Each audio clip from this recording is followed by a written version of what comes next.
ಪ್ರತಿ ವರ್ಷದಂತೆ ಈ ವರ್ಷವೂ ವಿಟ್ಲ ಹೋಬಳಿ ಭಾಗದಲ್ಲಿ ವಿವಿಧ ಆಕೃತಿಯ ಗಣೇಶ ಮೂರ್ತಿಗೆ ಹೂವಿನ ಅಲಂಕಾರ ಹಾಗೂ ಚಿನ್ನಾಭರಣಗಳಿಂದ ಅಲಂಕರಿಸಲಾಗಿತ್ತು. ಸುತ್ತಮುತ್ತಲಿನ ನೂರಾರು ಭಕ್ತರು ಆಗಮಿಸಿ ಪೂಜೆಯನ್ನ ಸಲ್ಲಿಸಿದರು.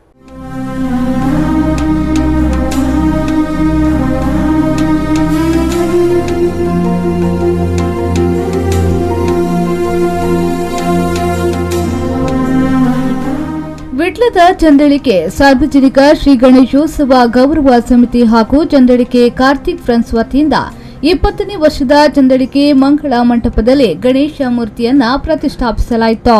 ಬಳಿಕ ವಿಶೇಷ ಪೂಜೆ ಸಲ್ಲಿಸಲಾಯಿತು.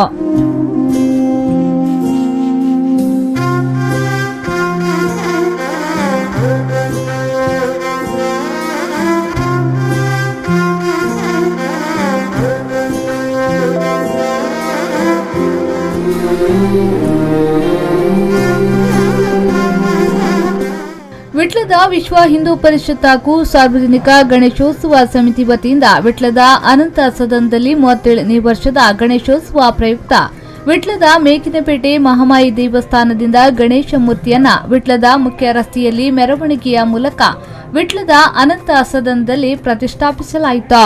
ವಿಟ್ಲ ಕಂಬಳಬೆಟ್ಟುವಿನಲ್ಲಿ ಗಣೇಶ ಮೂರ್ತಿಯನ್ನ ಪ್ರತಿಷ್ಠಾಪಿಸಲಾಯಿತು. ಬಳಿಕ ಗಣೇಶ ಮೂರ್ತಿಗೆ ವಿಶೇಷ ಪೂಜೆ ಸಲ್ಲಿಸಲಾಯಿತು. ಅದೇ ರೀತಿ ವಿಟ್ಲ ಅರಮನೆಯಲ್ಲಿಯೂ ಗಣೇಶ ಮೂರ್ತಿಯನ್ನ ಪ್ರತಿಷ್ಠಾಪಿಸಿ ಪೂಜೆ ಸಲ್ಲಿಸಲಾಯಿತು. ಸೀಮಿತ ದಿನಗಳವರೆಗೆ ವಿಘ್ನ ನಿವಾರಕ ಗಣೇಶನಿಗೆ ವಿವಿಧ ಪೂಜೆಗಳನ್ನು ಸಲ್ಲಿಸಿದ ಬಳಿಕ ವಿಸರ್ಜಿಸಲಾಗುತ್ತದೆ. ಮಹಮ್ಮದ್ ಅಲಿ, ವಿ4 ನ್ಯೂಸ್ 24/7 ವಿಟ್ಲ.